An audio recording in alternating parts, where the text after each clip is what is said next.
Hello and welcome to another episode of TAAEF and Industry Celebrities Collaboration Room to Grow podcast. Texas Apartment Association Education Foundation. I get that a lot. I am ThatKimberly. My mom calls me Kimberly Dawn Scott. So either one will work. And today I am here with Mrs. Christy Sanchez. Hi. Hi, Christy. How Good are you to be doing? here. Thank you. Thank you for volunteering and joining me. I appreciate you being brave. Oh, yeah, absolutely. Excited to be here. Yes. So give me a little short background, like where you're from, so we can lead into the really exciting questions. Sure. I grew up in Grapevine, Texas, so in the DFW area. Grapevine. And I moved 7 years ago to Austin. Aww. So I'm out in the hill country and Dripping Springs, so loving it out there. Yes, I'm jealous. Yes, it's fun. So I know where I met you in Grapevine back in the day, but tell the listeners about how you found the multifamily industry. So I was a young mama. Okay. And we lived in an apartment. Okay. And I'd go in the office, and the office staff were so much fun, very nice. And I was in the restaurant business. Okay. And so I was at the point that I was tired working nights. Yeah. It's hard when you have a baby. Yes, it is. Finding daycare and coverage made it very difficult. So I think I was just chatting with the leasing associates in the office, and they said, you should try this. This is a great industry. Mm-hmm. I started with Trammell Crow. So yes. I always say you kind of either come from Trammell Crow or Lincoln if you're out of Dallas. Yeah, TCR. Yeah. So it was such the team, it looked like they had so much fun. The hours were fantastic. What year was that? I started in 97. Wow. Okay. Yeah. Wow. Back then we didn't have email. So how did you communicate? I go old school. Phone and fax. Phone and fax. Yeah. Okay. You'd fax in the newsletter. They'd send that to us. We would type our leases. Okay. So I know a lot of people probably don't even know what a typewriter is. Nope. But I do go back to that time. It's amazing that a big company like that was still kind of. Yeah. Well, but I mean, I think everybody was at that. They hadn't totally, when I met you in 2005 and I was trying to sell you TV back then, video. Yeah, it was definitely, internet was just dial-up was starting to get really strong in 2005. So that kind of makes sense that they were probably just starting to transition into email, but I didn't even remember what we did before email either. I was like, how did I communicate with people? Yeah. And now when you see fax, you're like, really? You use a fax? That is a whole other podcast because oh my gosh.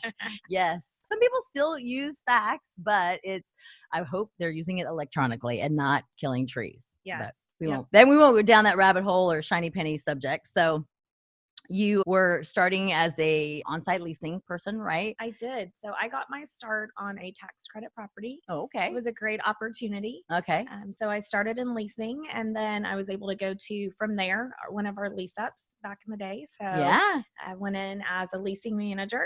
Is that where I met you? Is it when it was at the first or second lease up so that was in 99.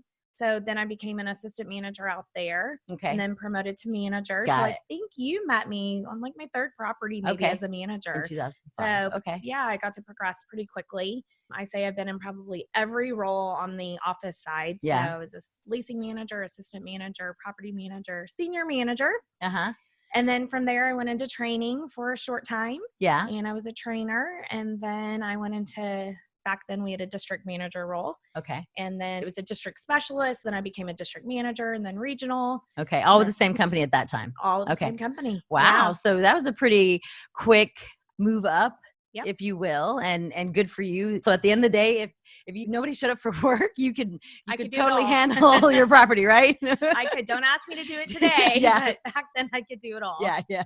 So. But it definitely does speak volumes of being able to know how to do and everybody's job and understand from their point of view what they're feeling and thinking in that moment when they are doing that job. It's huge. I always said I thought it was my success.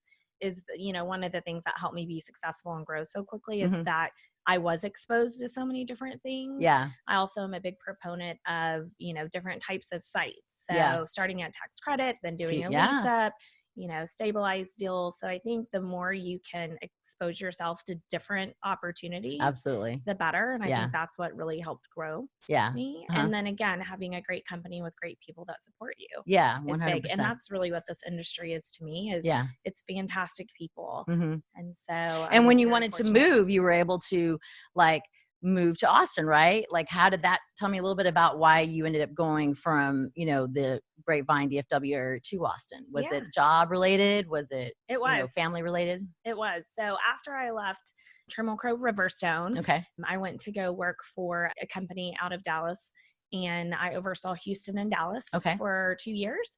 And then I got recruited away to another company, and they said, well, we want you in Dallas, but we don't have the deals yet. They're under construction. So will you oversee some assets in Austin? Sure. Yeah. I'm like, Austin, of course. Who doesn't want to work in Austin? Yes. So for about 8 months, I traveled back and forth. And I think about 3 months in, I'm like, I really love Austin.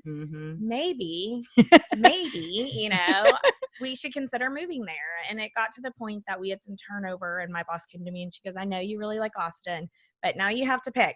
Do you want to move or do you want to stay in Dallas? And the timing just worked. Everything fell into place. And my family relocated to Austin. That's awesome. That is. So we definitely have a recession-proof industry that also enables you to move if and when you want, Absolutely. Yeah. Sometimes people do a lot more traveling, but then there's other times when, you don't necessarily have to, but it is so flexible.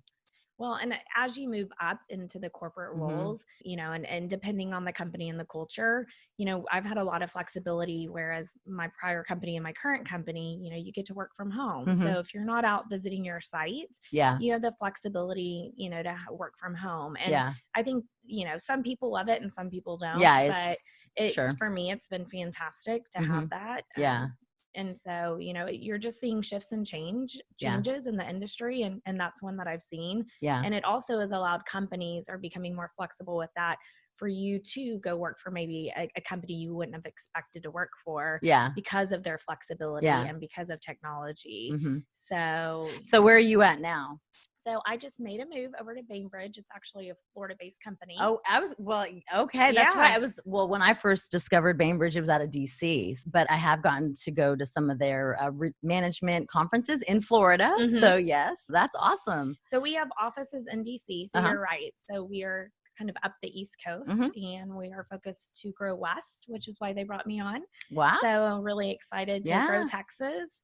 In Texas, But in the meantime, I'm learning the company and enjoying Tampa and Orlando and Florida, South Florida. So. Yeah, that's cool. That's really cool. So you've definitely seen the gamut of not just positions throughout multifamily on the owner operator side, but also different assets and different companies. So you can definitely give the testimonial of that there's something for everyone. There is. I always say when I recruit people or I'm interviewing candidates, what I love so much about this industry is that being on site in particular, it's like running your own company. And truly, when I got promoted to the corporate role as a district specialist and still in operations, I really missed for a while. And I've heard this with people that I've promoted, the on-site, because you do truly feel like you are running your own company. And you're connected. But what industry do you have that you handle payroll, you handle marketing, you handle financials, you're running, whether it's $5 million asset or $50 million asset. I mean, truly, it is such, a fantastic industry because you have so much bandwidth to do different things. An opportunity to learn as well. Yeah. And then the people, I mean, providing somebody an amazing home with great customer service, I think is huge. And you have the opportunity to do that. And that's a big deal. So the people side, whether it's your residents or your team that you work with, is important. So. Yeah. And if you're not a people person, there are opportunities in the back of the house, if you will, like, IT, accounting, revenue management, where you don't really necessarily have to deal with the one-on-one people. If you're a little bit more of an introvert, I just like to throw that out there so that people understand that it's not all about having to have great customer service or great people one-on-one FaceTime skills, because some people are not extroverts or they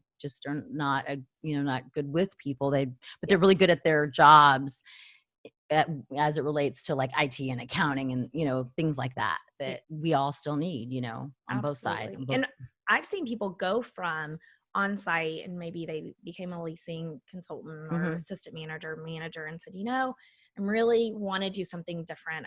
You hear a lot, I want to get in kind of the corporate world. Yeah. And many years ago, there wasn't all those departments. Yeah. But truly, this is very true. Big and small. I mean, we have huge marketing departments. You have people handling social media. You have social media wasn't even a thing back when we met, right? 2005. Like, what?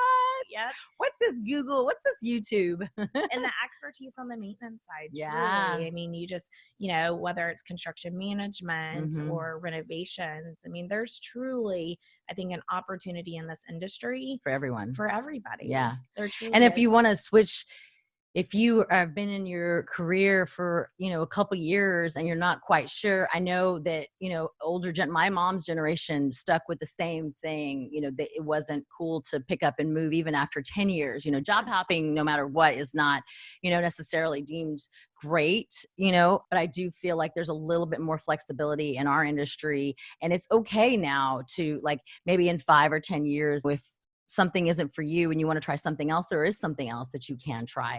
And then also, because properties buy and sell, you've been a part of that. You can talk a little bit about when people buy and sell a property, you then might have a new owner operator, right? And have a new opportunity with a new company, right? Absolutely. I mean, I think, it is real estate. And so there, that could happen. And I know people get nervous with change, but truly, a lot of people at the end of the day are very thankful that it happened. And it just gives you more exposure. So we all, do things a little differently. We all think kind of our cookie recipe is the best, or, we have the best Kool-Aid, but every company is not a fit for everyone. So you really have to kind of connect with what's a fit and what's important to you. And there's something out there, whether it's in your local city, your state, nationally. And if somebody in your family or like you, had the opportunity to move, like, you can find a job within multifamily. Well, one thing about multifamily is too, because it's such a great industry, you tend to see many of us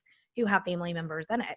Yeah. So my sister's in it, my husband's in it. I barely learned that your sister was in this. Yeah. Last quarterly meeting that I saw you That's at. right. Yeah. And so, I've had a brother in IT for a company years ago. Wow. My sister-in-law did it for a while. Yeah. So, and my husband, like you said, is a prime example. He did several things before coming into multifamily.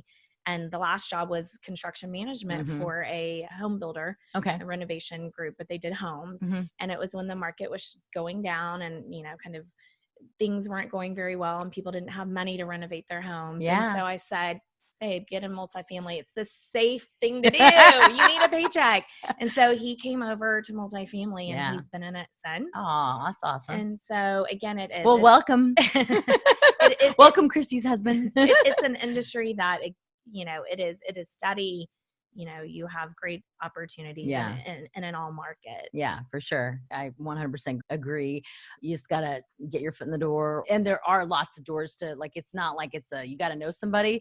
You got to just take the initiative to apply or to ask. I tell people all the time, apply, ask.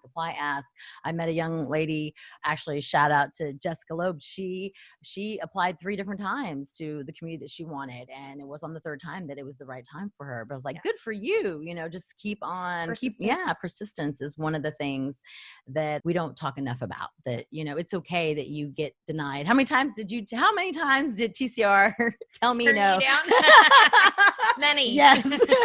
Well, and something else too is really early on. Yeah. A lot of the larger companies have internships. Yeah. So that's good to know. If you are in college, look at an internship, depending who you know. I know one of my clients allowed my son to shadow on one of our sites for a day, and her son did as well. That's a good point. In high school, internships. we did that. So there's opportunities, I think, staffing. If you're not sure about the industry, I had my nephew work for a staffing company for a while. He was trying to figure out the direction. Yeah. And you dabble in it. They provide you the basic training. So there's a lot of ways to kind of test it out too. Yeah. To see if it's a fit. Yeah. Well, good way. Thank you for bringing that up. So if they're not, especially just a senior in high school, getting an internship there at that time, that summer before they go off, if you never, because it might not be college, maybe it's a trade school, whatever it is, but definitely dabbling first interning somewhere is huge that I think I totally forgot about, but I hear that a lot too, as far as high school,